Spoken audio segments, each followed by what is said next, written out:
बहुत धन्यवाद। और स्वागत की श्रृंखला में मैं बहुत ही आदर के साथ माननीय राज्य मंत्री जी श्रम एवं सेवायोजन विभाग से अनुरोध करूंगी कि अपने स्वागत उद्बोधन से हमें अनुग्रहित करें। खड़े नहीं होना सर, ये तो बैठ जाइए तो बाहर हो जाइए। मंत्री जी के निजी सचिव सीट नहीं है तो कहाँ चले सर ये हमसे क्यों बता रहे हैं, आप तो बैठ जाइए ना। हम तो यही कर रहे हैं, हम तो बताएंगे खड़े खड़े हैं वहीं नहीं मीडिया में आप बैठ जाइए।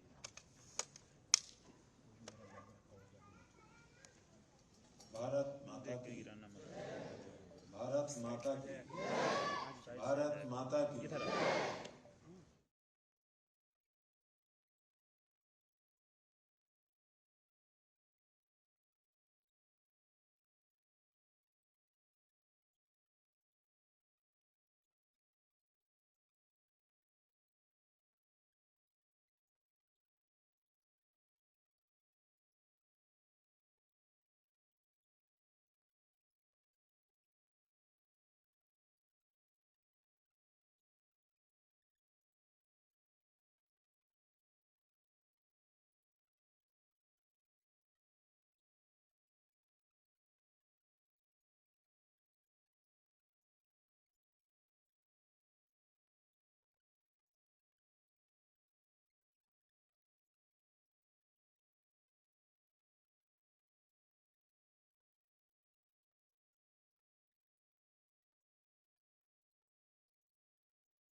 प्रधानाचार्यगण व कार्यक्रम के उपस्थित प्रिय छात्र छात्राओं एवं अभिभावकगण व मीडिया के भाई बंधुओं, आज का यह दिन विभाग के इतिहास में गौरवशाली अध्याय को जोड़ने के लिए हम सब के लिए अविस्मरणीय है। उत्तर प्रदेश श्रम विभाग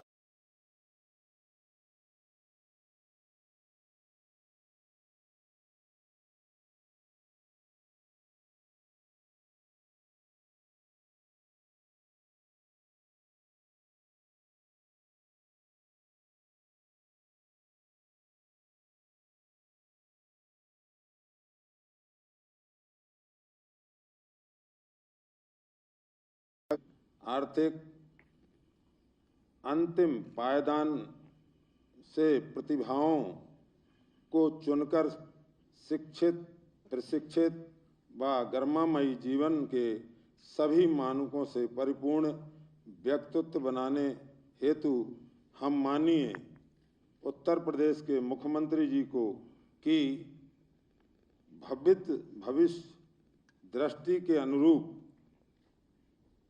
इन अत्याधुनिक शिक्षा केंद्रों के आरंभ करने जा रहे हैं।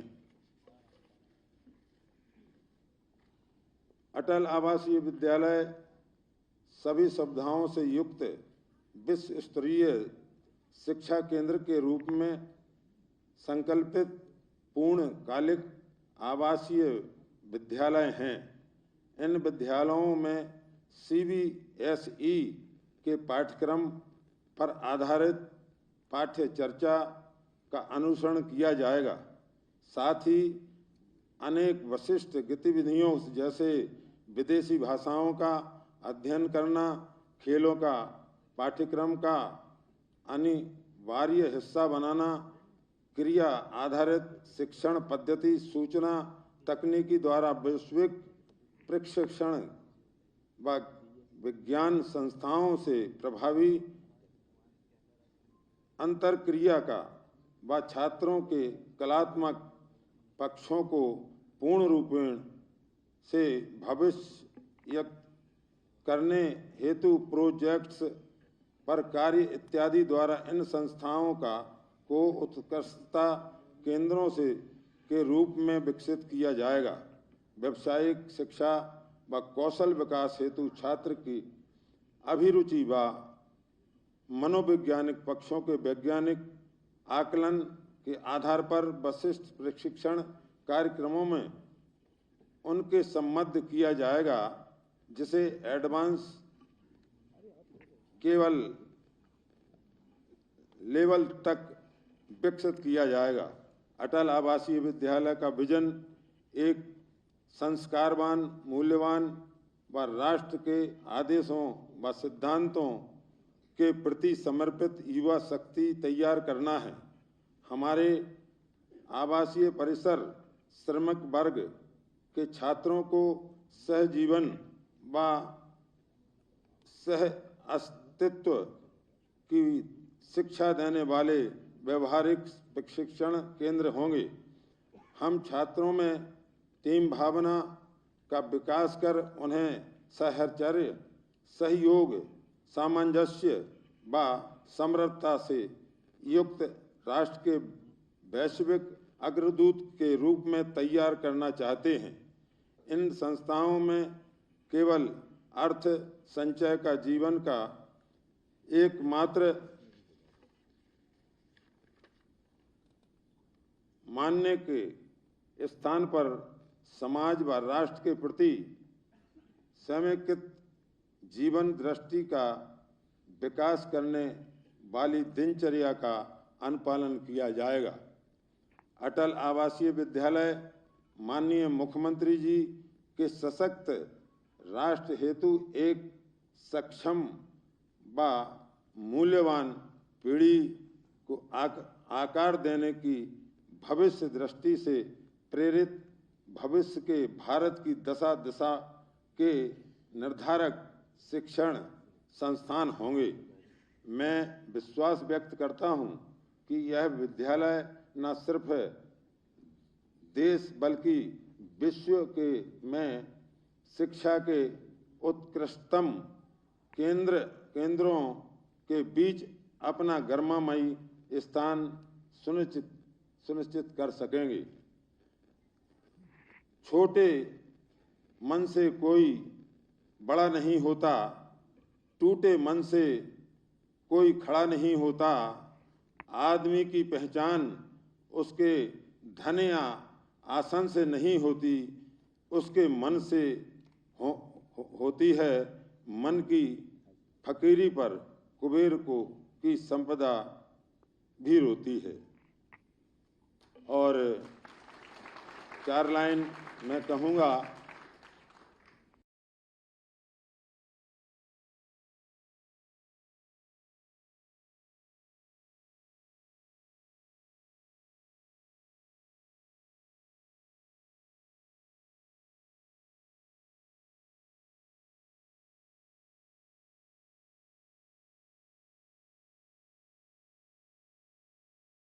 और योगी जी ने ऐसा करके दिखा दिया, ऐसा करके दिखा दिया। जय हिंद, जय भारत, जय श्री राम।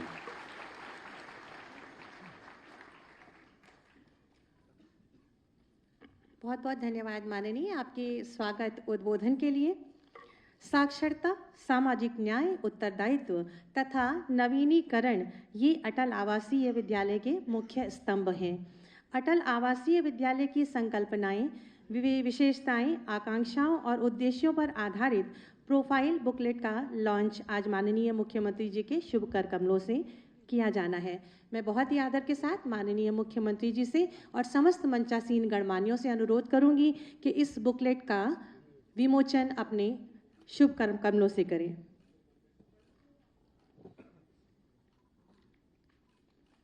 मैं अखिल विश्व का गुरु महान देता, विद्या का अमर दान, मैंने दिखलाया मुक्ति मार्ग, मैंने सिखलाया ब्रह्म ज्ञान, मेरे वेदों का ज्ञान अमर, मेरे वेदों की ज्योति प्रखर, मानव के मन का अंधकार क्या कभी सामने सका ठहर।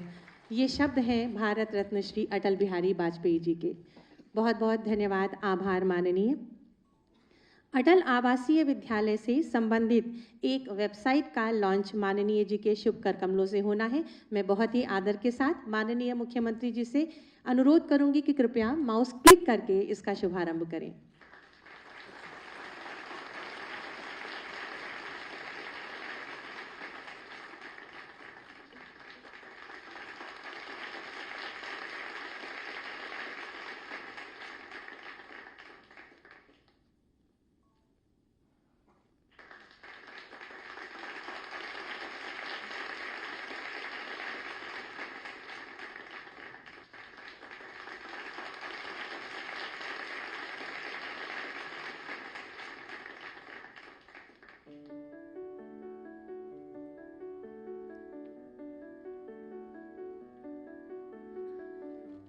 सवेरा हो गया है, चिड़ियाँ घोंसलों से निकल रही हैं, स्कूल की घंटी बज गई है, बच्चे सब स्कूल जा रहे हैं, हम भी तैयार हैं, स्कूल चले हम, मिलकर स्कूल चले हम।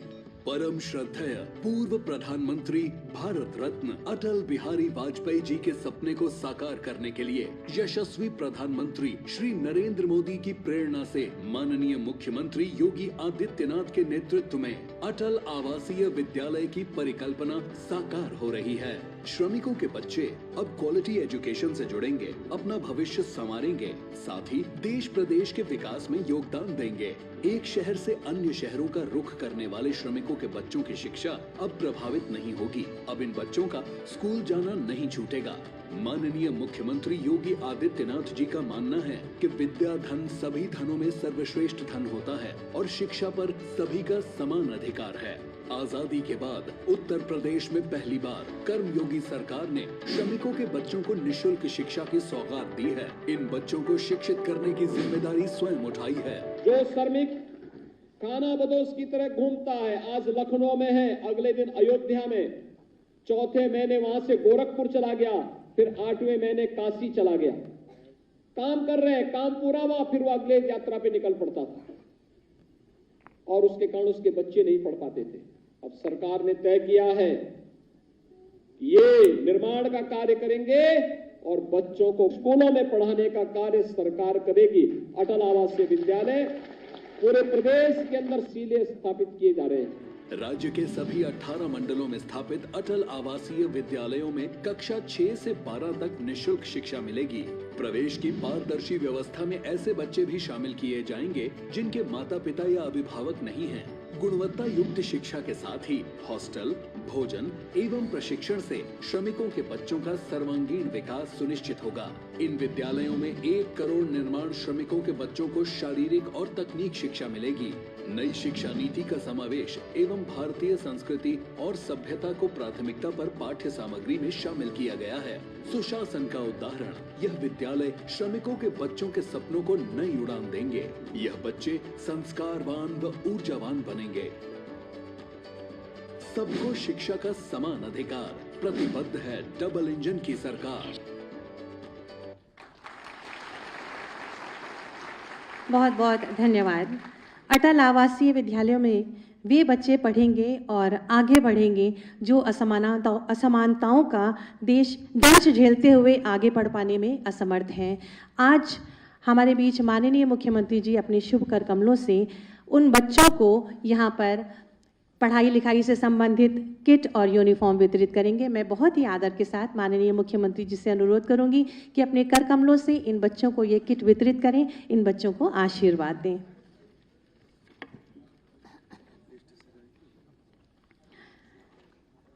सर्वप्रथम सौम्या सिंह,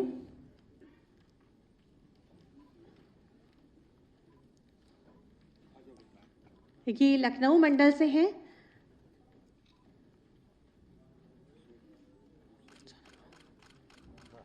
मैं बता दूं कि ये सौम्या सिंह और सौरभ पाल, ये दोनों बच्चे अनाथ की श्रेणी में आते हैं और दोनों की पिताजी की मृत्यु कोरोना काल में हुई है। माननीय मुख्यमंत्री बाल सेवा योजना के अंतर्गत आपने प्रवेश परीक्षा उत्तीर्ण करके ये दोनों बच्चे यहाँ पर आए हैं।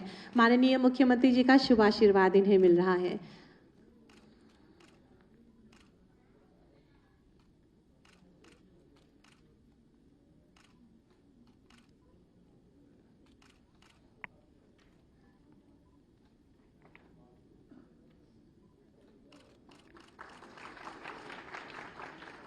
सौरभ पाल हैं।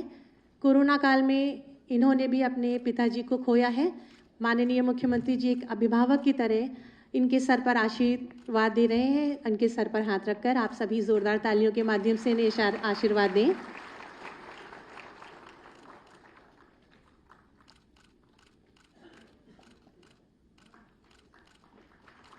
वैभव शुक्ला,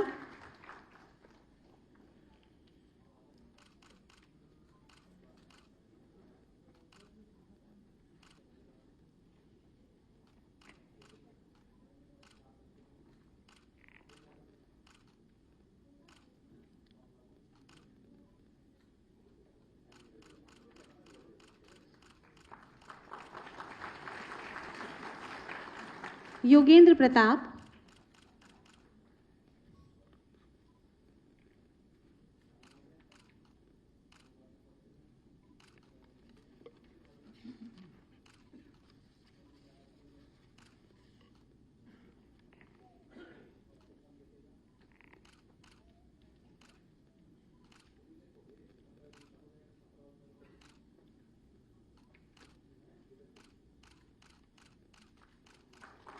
विशाल।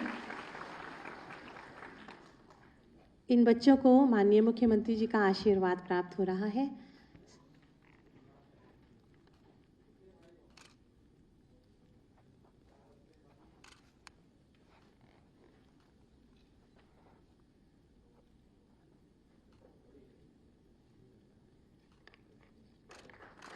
सिद्धांत शुक्ला,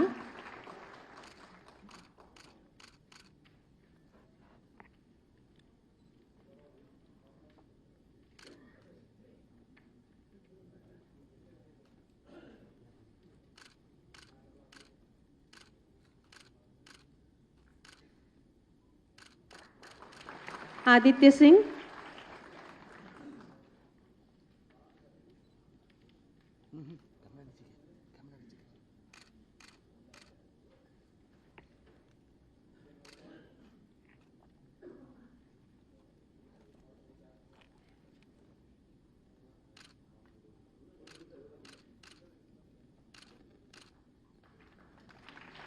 अनुपम यादव,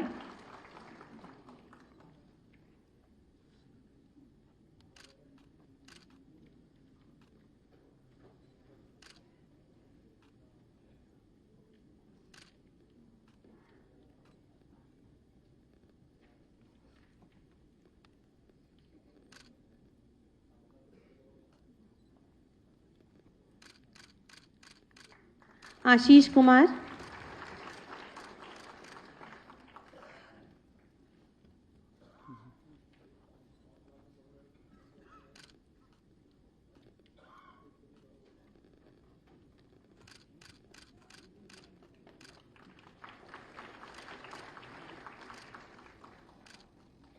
विपिन कुमार श्रीवास्तव,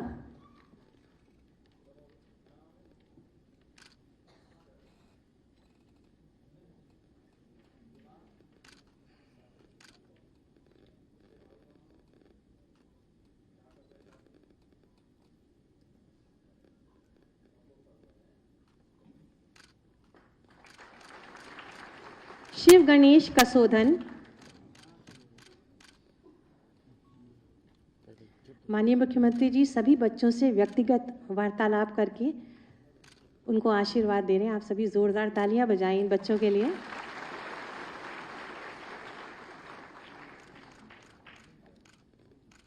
शिवम यादव,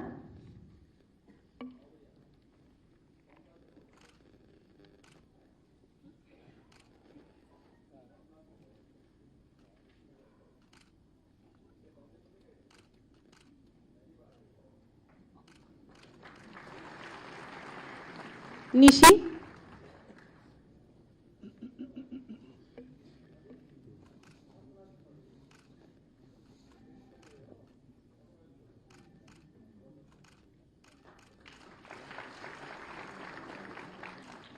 प्रिंसी वर्मा,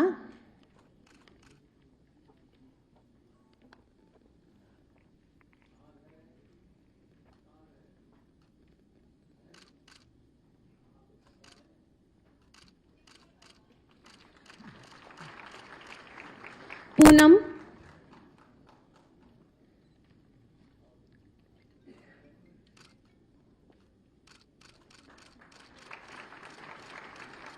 आराध्या,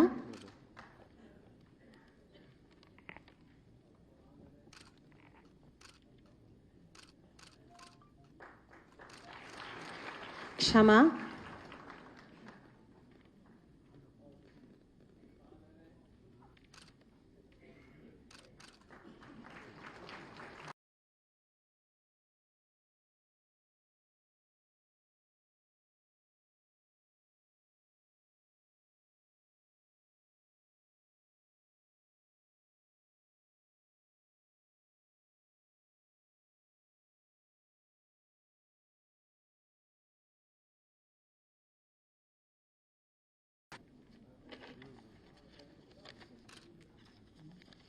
इन सभी बच्चों को इस किट में हाफ शर्ट, हाफ कुर्ता, बहुत बहुत धन्यवाद माननीय, अपना स्थान ग्रहण कर हमें अनुग्रहित करें।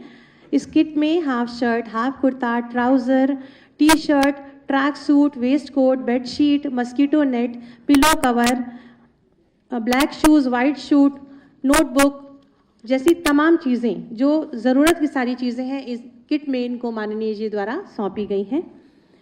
भारत रत्न श्री अटल बिहारी वाजपेयी जी का कहना था कि मेरे पास भारत का एक विज़न है, निरक्षरता और अभाव से मुक्त भारत, भूख और भय से मुक्त भारत। अटल जी की इसी संकल्पना को साकार करने को कृत संकल्पित माननीय मुख्यमंत्री जी, जिनकी सकारात्मक सोच और दमदार कार्यशैली का परिणाम है कि उत्तर प्रदेश विकास के नित नए कीर्तिमान स्थापित कर रहा है। मैं ऐसे ही तपस्वी, यशस्वी माननीय मुख्यमंत्री जी से विनम्र अनुरोध करूंगी कि अपने आशीर्वचनों से हमें अनुग्रहित करें, हमारा मार्गदर्शन करें।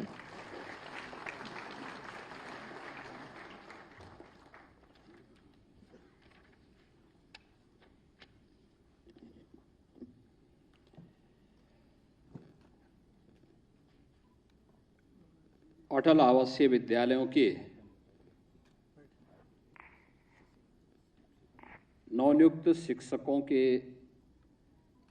एक रिफ्रेशर कोर्स, जो उनकी ट्रेनिंग, स्पेशल ट्रेनिंग का कार्यक्रम है, उस कार्यक्रम के अवसर पर आयोजित आज के इस कार्यक्रम में मंच पर उपस्थित प्रदेश सरकार में मंत्रिमंडल के मेरे सहयोगी, श्रम और सेवायोजन विभाग के राज्य मंत्री श्री मनोहर लाल कोरी मुन्नू जी, अध्यक्ष राज्य परामर्शदात्री समिति रघुराज प्रताप सिंह जी, प्रदेश के मुख्य सचिव श्री दुर्गा शंकर मिश्र जी, औद्योगिक विकास के आयुक्त श्री मनोज कुमार सिंह जी, माननीय विधायक श्री अम्बरेश कुमार जी, प्रमुख सचिव श्रम और सेवायोजन श्री अनिल कुमार जी, अटल आवासीय विद्यालय की महानिदेशक सुश्री निशा अनंत जी, श्रम विभाग के सभी अधिकारीगण, सभी नव चयनित प्रधानाचार्य, शिक्षक और प्यारे बच्चों, यह एक शुभारंभ है। सदैव अटल जी के प्रति एक विनम्र श्रद्धांजलि है और पंडित दीनदयाल उपाध्याय जी के अंत्योदय के सपने को साकार करने की एक अभिनव पहल भी। पंडित दीनदयाल उपाध्याय जी ने एक बात कही थी कि समृद्धि का मापक ऊपर की सीढ़ी पर चढ़े हुए व्यक्ति से नहीं, बल्कि सबसे निचले पायदान पर खड़े व्यक्ति की खुशहाली से की जानी चाहिए। और प्रधानमंत्री मोदी जी के प्रेरणा से उत्तर प्रदेश सरकार ने अटल आवासीय विद्यालय प्रारंभ करने का निर्णय लिया। पहले चरण में 18 कमिश्नरी हैं। इन 18 कमिश्नरी में एक एक विद्यालय की स्थापना का कार्यक्रम भौतिक दृष्टि से पूरे हो चुके हैं।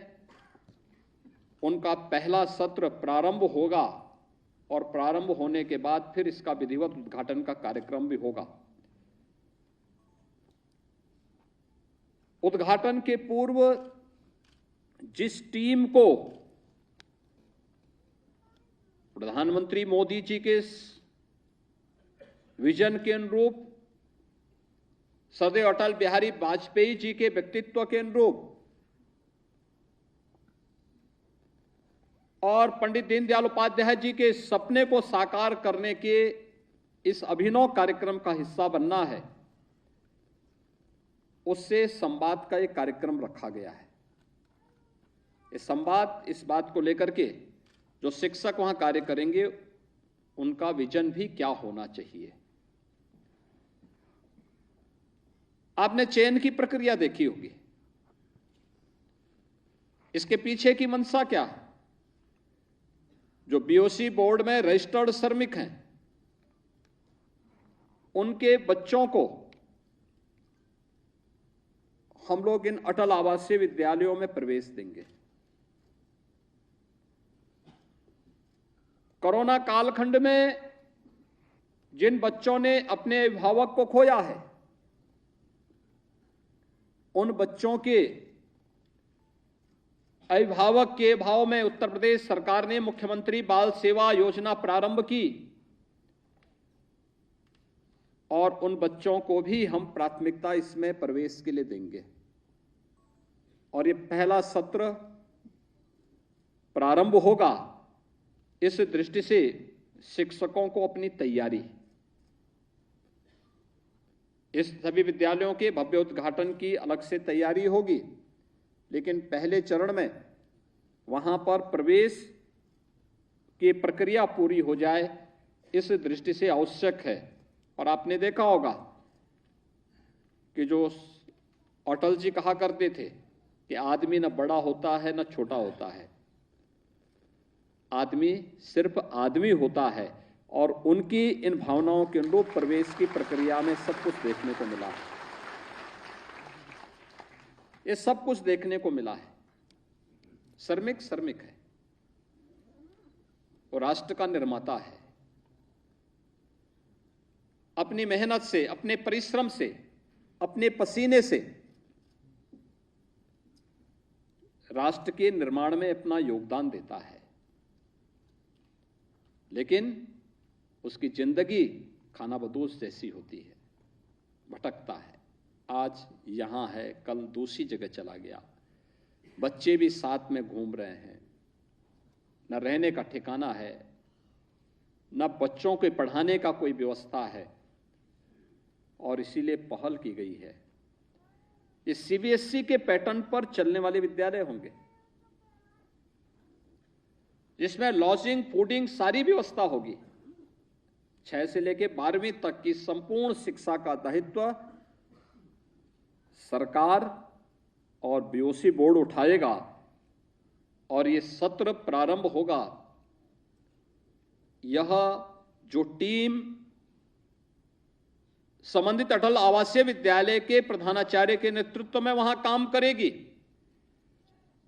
ये उनके सामर्थ्य को मापने का भी एक माध्यम होगा। याद रखना, शुरुआत जैसे होगी परिणाम भी उसके अंत में उसी प्रकार के सामने आते हुए दिखाई देंगे। इसलिए जोरदार शुरुआत, संस्कारवान शुरुआत, एक राष्ट्र को समर्पित नागरिक निर्माण की एक शुरुआत। यहां से निकला हुआ छात्र जब 6 वर्ष के बाद बाहर निकलेगा तो उस समय अपने आप को एक स्वावलंबी नागरिक के रूप में, समर्थ नागरिक के रूप में अपनी पहचान बना सके, इसके लिए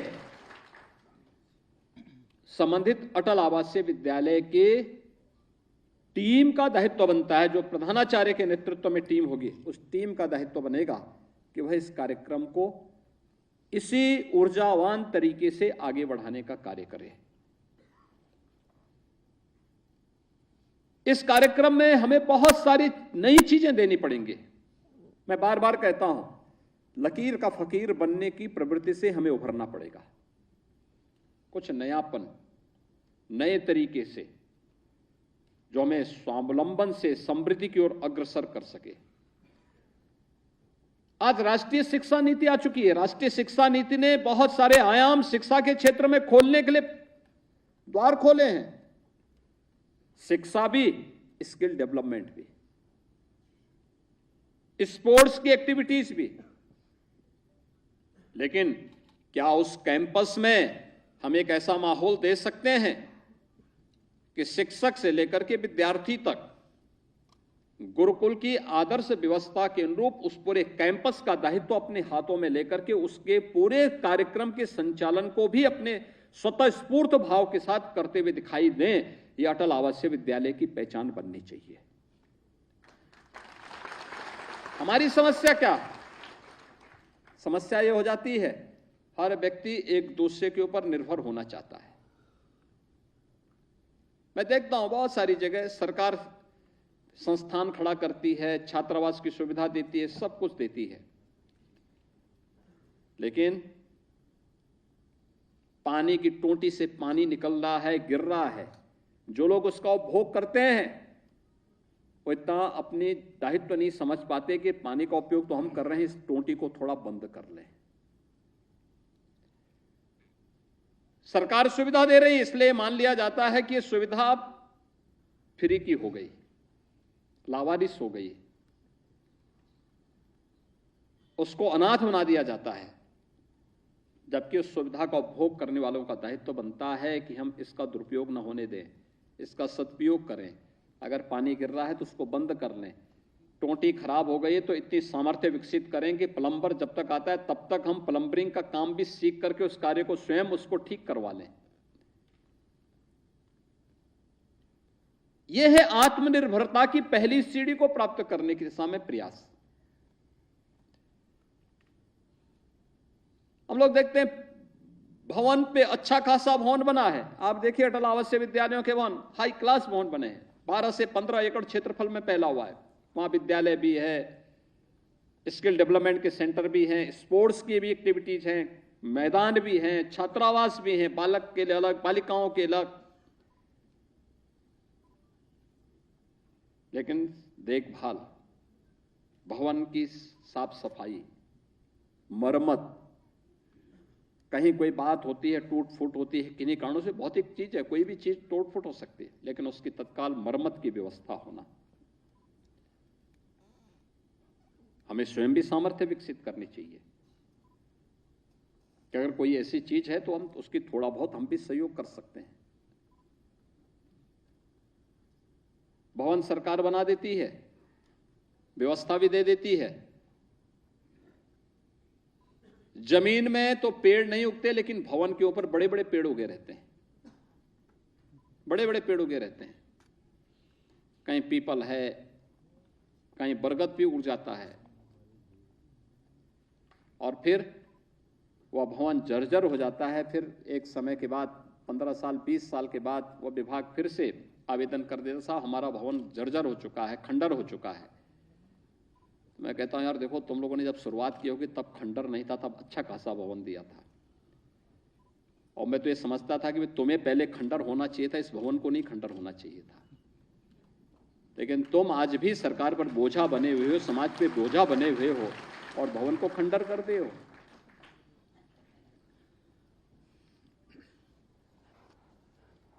समृद्धि की तरफ वह समाज अग्रसर होगा जो स्वावलंबी होगा, आत्मनिर्भर होगा।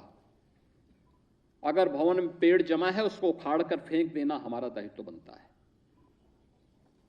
क्योंकि हमने वहां रहना है, हमारी आजीविका वहां से चल रही है, हमारे राष्ट्र की नींव को मजबूती प्रदान करने का दायित्व उस संस्था के ऊपर है। वह दायित्व उस कार्य को आगे बढ़ा रहा है और उस कार्यक्रम को हमें उसी रूप में आगे बढ़ाना होगा। ये व्यवस्था साथ साथ अनुशासन को हर हाल में मेंटेन करना, अनुशासनहीनता के लिए कहीं कोई जगह नहीं होनी चाहिए। किसी भी स्तर पर, प्रिंसिपल हो, शिक्षक हो, शिक्षणोत्तर कर्मचारी हो, छात्रों का हो, छात्राओं का हो, इस स्वतःस्फूर्त भाव के साथ संस्थाएं चलती हुई दिखाई देनी चाहिए। इस प्रकार का एक स्थिति वहां पैदा करने की आवश्यकता है। अगर आप करेंगे तो आप अच्छा कर पाएंगे, लोगों के सामने एक उदाहरण प्रस्तुत कर पाएंगे। जो सरकार ने क्वालिटी तय की है मेस की, और सुविधा वहां मिले। जो सरकार ने एक व्यवस्था बनाई है पठन पाठन की, वह वहां लागू हो। वर्ष भर का शैक्षिक कैलेंडर सत्र प्रारंभ होने के पहले ही जारी हो जाना चाहिए। वर्ष भर में कहां कहां कब कब क्या कार्यक्रम होने हैं, और फिर यह भी तय होना चाहिए कि समय समय पर अटल आवासीय विद्यालयों की आपसी प्रतियोगिताओं को, कभी डिबेट की प्रतियोगिता हो सकती है, कभी खेलकूद की प्रतियोगिता हो सकती है, कभी निबंध लेखन की प्रतियोगिता हो सकती है, कभी जनरल नॉलेज से संबंधित प्रतियोगिताओं का आयोजन आपस में करना चाहिए। अलग अलग प्रकार की चीजों की गतिविधियों का केंद्र भी इसके साथ बनता हुआ दिखाई देना चाहिए। ये सब चीजें जब एक साथ चलेंगी तो आप कुछ नयापन दे पाएंगे। देश और समाज के अंदर घटित होने वाली घटनाओं की जानकारी रखना, देश के अंदर क्या हो रहा है, समाज के अंदर क्या कुछ घटित हो रहा है, शासन की योजनाएं किस रूप में क्रियान्वित हो रही हैं, इन सब की भी जानकारी रखना। लाइब्रेरी के प्रति बच्चों को आग्रही बनाना, उसको व्यवहारिक बनाने का प्रयास होना, ये सभी चीजें अगर आपके साथ एक साथ लेकर के चलेंगे, इसके बहुत बेहतर परिणाम आएंगे। और इसलिए ये सभी दायित्व शिक्षकों का हो।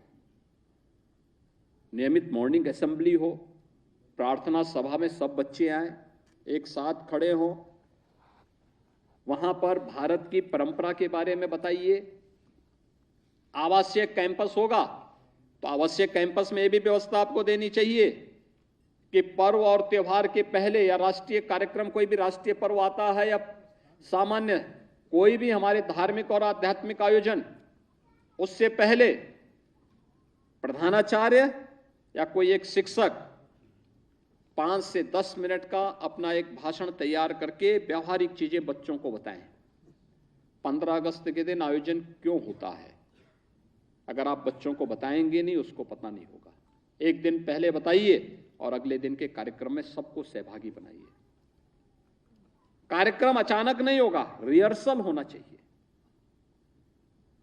रिहर्सल सामान्य क्लास के उपरांत 1 घंटे का समय निकाल करके एक टीम सांस्कृतिक कार्यक्रम के लिए, एक भाषण प्रतियोगिता के लिए, एक पेंटिंग की प्रतियोगिता के लिए, एक निबंध लेखन के लिए, एक खेलकूद की प्रतियोगिता के लिए, अलग अलग एक्टिविटीज के लिए अलग अलग टीम को प्रशिक्षण की कार्रवाई के साथ जोड़ना और फिर उसको नियमित अभ्यास का हिस्सा बनाना। आप देखेंगे आपका विद्यालय तेजी के साथ आगे बढ़ेगा और इसको साप्ताहिक कार्यक्रम का हिस्सा बनना चाहिए, नियमित रूप से बनाया जाना चाहिए। दीपावली आई, दीपावली के अवसर पर विद्यालय में सामान्य पठन पाठन बंद होगा, लेकिन दीपावली की पूर्व संध्या पर एक दिन बच्चों को मॉर्निंग असेंबली में ही प्रिंसिपल के माध्यम से या किसी योग्य शिक्षक के माध्यम से वहां से दीपावली के महत्व के बारे में लोगों बच्चों को बताया जाए। दीपावली क्यों है? पर्व का मतलब एकांकीपन थोड़े है, पर्व का मतलब सामूहिकता का दर्शन है। दीपावली का मतलब हम सब मिलकर के अपनी खुशियों को एक साथ वहां पर बांटें, एक साथ मिलकर के उस आयोजन के साथ शामिल हों। अटल आवासीय विद्यालय जैसा दूसरा अवसर कहां इसमें मिल सकता है, और उन कार्यक्रमों को इसके साथ जोड़ना। होली क्यों मनाया जाता है, उसके पीछे का मंशा क्या है? एक उसका आध्यात्मिक और धार्मिक पक्ष होगा, लेकिन दूसरा उसका प्रेरणादायी पक्ष क्या है? प्रेरणादायी पक्ष भी तो होगा इसमें, उसके बारे में भी वहां अवगत कराना, बच्चों को बताना, सही मार्ग पर चलने के लिए प्रेरित करना। दुष्प्रवृत्ति और दुराचारी कितना भी महान क्यों न हो, कितना भी बड़ा क्यों न हो, कितना भी वह व्यक्ति महानता बनने का ढोंग क्यों न कर रहा हो, लेकिन वह कभी सफल नहीं होता जीवन में, अंततः उसको विफल होना ही पड़ता है। हर पर्व और त्योहार इस प्रकार की प्रेरणा देते हैं। 26 जनवरी आएगी, क्या महत्व है इसका? गणतंत्र दिवस का महत्व क्या है? अगर हम एक दिन पहले बच्चों को इसके बारे में बता करके फिर मुख्य आयोजन में इसमें बच्चों से ही भाषण करवाएं, रिहर्सल करवाएं, उस दिन उनका संभाषण हो, अभिभावकों को भी आमंत्रित करिए, समाज से जुड़े हुए संभ्रांत नागरिकों को भी इसके साथ जोड़िए। आप देखेंगे एक नयापन आपके कार्यक्रम के बारे में, आपके बारे में समाज की धारणा बदलेगी। और ये पहले चरण में हम 18 स्थानों पर विद्यालय का शुभारंभ इस सत्र में करने जा रहे हैं। अगले चरण में इसका विस्तार भी होगा। बेसिक शिक्षा परिषद भी जो बचे हुए 57 जनपद हैं, इन जनपदों में इसी तर्ज पर एक एक विद्यालय खोलने जा रहा है और उन विद्यालयों में सामान्य बच्चों को भी हम प्रवेश करके एक इंटीग्रेटेड केंद्र बनाएंगे। 6 से 12वीं तक के एक कैंपस को उसके साथ जोड़ने की कार्रवाई को आगे बढ़ाने जा रहे हैं। एक नए तरीके से लोगों की सोच को आगे बढ़ाना, और उस नई सोच के साथ आगे बढ़ने के लिए यह महती जिम्मेदारी इस टीम के ऊपर होगी, जो टीम आज यहां पर बैठी है अटल आवासीय विद्यालय की दिशा से। आपका प्रशिक्षण अच्छे ढंग से हो, शिक्षकों के चयन की प्रक्रिया रही हो पूरे पारदर्शी तरीके से, इस चयन की प्रक्रिया को आगे बढ़ाया गया। जो अच्छा हो सकता था वो करने का प्रयास हुआ, लेकिन इसमें और भी अच्छा हो सकता है। छात्र छात्राओं के सिलेक्शन की प्रक्रिया अच्छे ढंग से आगे बढ़ाई गई, इसको और भी अच्छा करने का प्रयास होना चाहिए, जिससे हम लोग इस प्रक्रिया में ईमानदारी के साथ साथ इसको प्रभावी ढंग से आगे बढ़ा सकें। और जिस मंशा से प्रधानमंत्री मोदी जी की भावनाओं के अनुरूप राज्य सरकार अटल आवासीय विद्यालयों का संचालन कर रही है, उस मंशा के अनुरूप हम परिणाम दे पाएंगे। इस विश्वास के साथ अटल आवासीय विद्यालय के इस गुरु वार्ता कार्यक्रम के अवसर पर मैं इस पूरे अभियान के प्रति अपनी शुभकामनाएं देता हूं और विश्वास व्यक्त करता हूं कि शिक्षक जब यहां पे अपनी पूरी ट्रेनिंग के कार्यक्रम को संपन्न करके अपने अपने विद्यालयों में जाएंगे, विद्यालयों में जाकर के छात्रों की उपस्थिति को सुनिश्चित करना, पाठ्यक्रम विद्यालय की व्यवस्था को सही करना, कहां पे क्या कमी हो गई है, यह इस समय आपके पास होगा। ये बरसात का समय है और आपका दायित्व बनेगा, आपका विद्यालय का जो परिसर है, जो उस वहां का प्रवेश है, यह आध्यात्मिक वातावरण से परिपूर्ण हो। इसके लिए अलग अलग वैरायटी के वृक्षों का चयन करना। आप ये भी कर सकते हैं, किसी रोड पे पुष्पदार जो पौधे होंगे जो अलग अलग सीजन में पुष्प देते हैं, अलग अलग रंग बिरंगी पुष्प देते हैं, उनकी खुशबू से आपका कैंपस चमकेगा। आप देखेंगे कि आध्यात्मिक वातावरण स्वतः स्फूर्त भाव के साथ होता हुआ दिखाई देगा। कुछ वाटिकाएं खाली जगह होंगी, वहां फलदार वृक्ष दे सकते हैं, कहीं आंवला, कहीं अमरूद की वाटिका, कहीं आम्र वाटिका दे सकते हैं, कहीं जामुन की वाटिका बना सकते हैं। एक ही प्रकार के वृक्ष अलग अलग जगहों पर, कहीं सड़कों के किनारे छायादार वृक्ष भी लगा सकते हैं, अलग अलग स्थानों पर खाली जगह पर्याप्त है। 12 से 15 एकड़ का पर्याप्त कैंपस है बना हुआ। मुझे लगता है कि 12 से 15 एकड़ इंटर कॉलेज आज के दिन पे दुर्लभ है। 6 से 8 के किसी भी विद्यालय में इस प्रकार का कैंपस मिलना और इतना अच्छा इंफ्रास्ट्रक्चर मिलना दुर्लभ है। उस दुर्लभ से दुर्लभतम अभियान के साथ आपको भी जुड़ना है, कुछ नयापन दिखना चाहिए। स्वच्छता, प्लास्टिक फ्री आपका कैंपस हो, धूम्रपान से मुक्त हो, किसी प्रकार के नशा से मुक्त हो, पान गुटखा खैनी अगर कोई शिक्षक कोई कर्मचारी पहले से खाता है, अपनी इस बुरी संगत विकृति को कैंपस के बाहर ही तिलांजलि देकर के फिर हम कैंपस में प्रणाम करते हुए आगे बढ़े और कैंपस के अंदर इस प्रकार की किसी भी गलत चीज को नहीं आने देना है, जो किसी प्रकार के नशा को, किसी प्रकार के धूम्रपान को, किसी भी प्रकार की खैनी या इस प्रकार की विकृति को बढ़ावा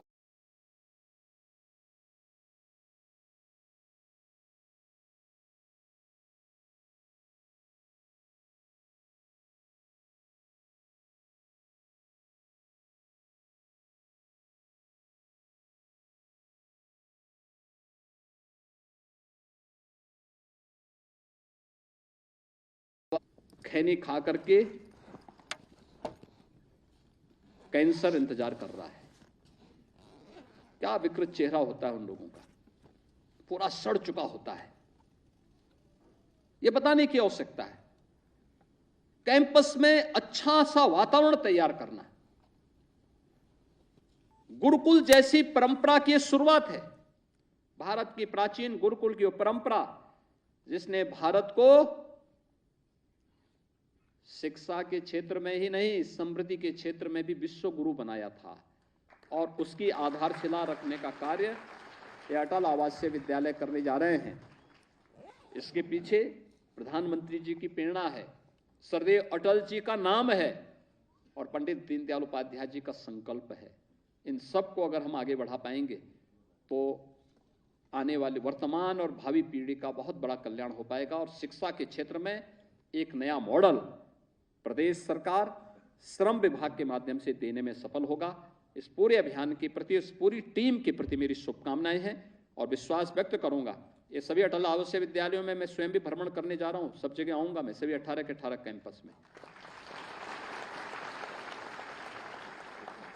हमारा प्रयास होगा कि आदरणीय प्रधानमंत्री जी इनका उद्घाटन करें। उनकी जो भी व्यस्तता में से समय जब भी निकलेगा उसकी तैयारी भी हमारी होगी।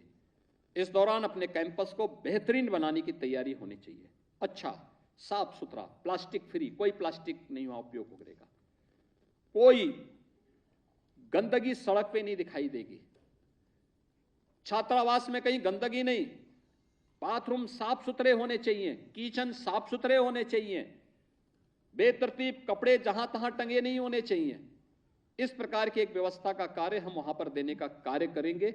इस विश्वास के साथ मैं आज के इस गुरु वार्ता संगम के अवसर पर सभी शिक्षकों के प्रति, सभी नव प्रवेशित छात्रों के प्रति अपनी शुभकामनाएं देता हूं और विश्वास व्यक्त करता हूं कि आप भारत की शिक्षा की नींव का काम, राष्ट्रीय शिक्षा नीति को आगे बढ़ाने में कर पाएंगे। आप सबके प्रति मेरी शुभकामनाएं। धन्यवाद। जय हिंद।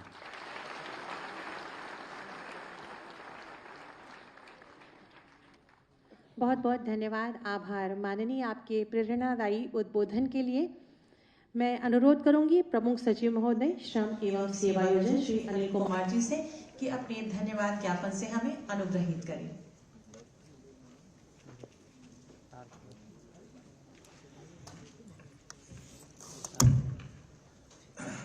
इस कार्यक्रम के मुख्य अतिथि माननीय मुख्यमंत्री जी, माननीय राज्य मंत्री जी, माननीय अध्यक्ष राज्य परामर्श दात्री समिति जी, मुख्य सचिव महोदय, आईडीसी सर, माननीय विधायक जी, डीजी एआरएस, इस कार्यक्रम में उपस्थित सभी प्रधानाचार्य, हमारे वाइस प्रिंसिपल्स, हमारे टीचर्स, नॉन टीचिंग स्टाफ तथा हमारे अटल आवासीय विद्यालय के नवप्रवेशित छात्र, श्रम विभाग के सभी अधिकारी कर्मचारीगण, हमारे मीडिया बंधु, सबसे पहले मैं माननीय मुख्यमंत्री जी का इस गुरु वार्ता संगम में आने के लिए धन्यवाद देना चाहता हूं।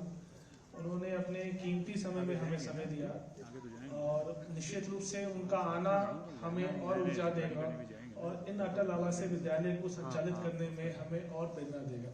मैं उनका बहुत बहुत धन्यवाद करूँगा। सर से जब भी मेरी मुलाकात हुई तो सर ने ये कहा कि जब भी प्रिंसिपल्स और वाइस प्रिंसिपल्स और टीचर्स का चयन हो जाए तो वो उनको संबोधित करना चाहेंगे, उनको दिशा निर्देश देना चाहेंगे और कैसे हमारे अटल विद्यालय संचालित हो, उनमें कैसे वातावरण रहे, उसके बारे में बताना चाहेंगे। तो निश्चित रूप से सर जो आज आपने दिशा निर्देश दिए हैं उसको हम लोग पूरी रूप से पालन करेंगे।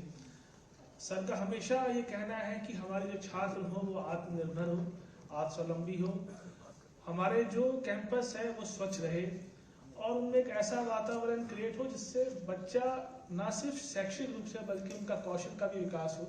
सर इसके लिए हम लोग लगातार प्रयास कर रहे हैं और हम लोग कोशिश कर रहे हैं कि जो आपके इंस्ट्रक्शंस है उसका हम लोग पूर्ण रूप से पालन करें।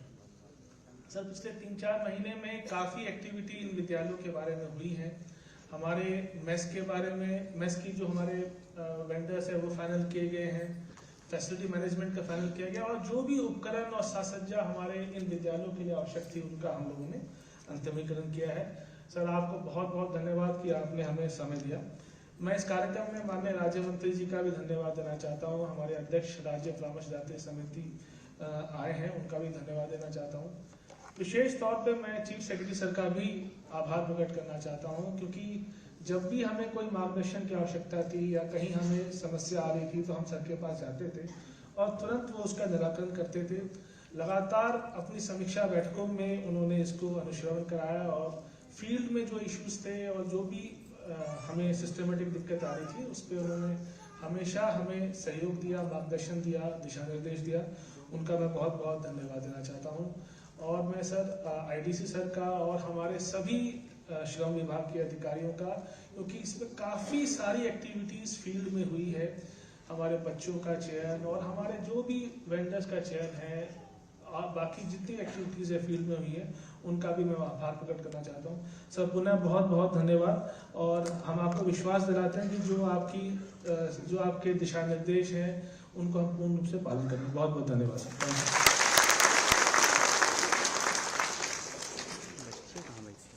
बहुत बहुत धन्यवाद महोदय आपके उद्बोधन के लिए।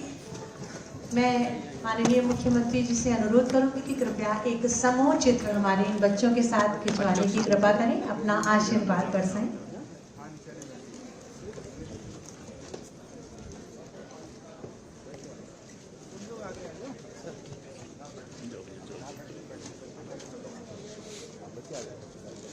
बैठ